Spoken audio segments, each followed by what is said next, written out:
দিদি কেমন আছে? চলে এলাম, বাড়িতে গ্যাস শেষ হয়ে গেছে তো, তাই জন্য ভাবলাম যে তোমার বাড়িতেই চা খেয়ে যাই। তোমার বাড়িতে গ্যাস ফুরিয়ে গেছে, আমার বাড়িতে তো চা পাতাই ফুরিয়ে গেছে। দাঁড়াও, যাক গিয়ে বলে লাভ নেই, এসে বসো।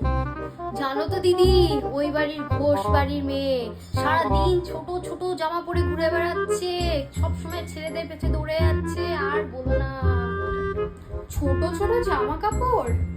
ও বাবা, আমার মেয়ে তো কোনোদিনও ছোটখাটো জামা কাপড় পরে না, বন্ধুর সাথে বেরোয় না, তো তার মায়ের হাতের রান্না খেতেই ভালোবাসে।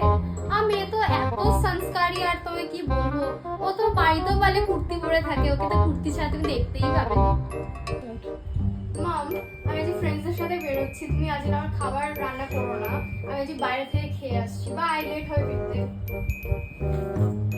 হ্যাঁ, এ তার সংস্কারী মেয়ে। না না, আজকে দিন আমি পারমিশন দিলাম, খুব গরম পড়েছে তো।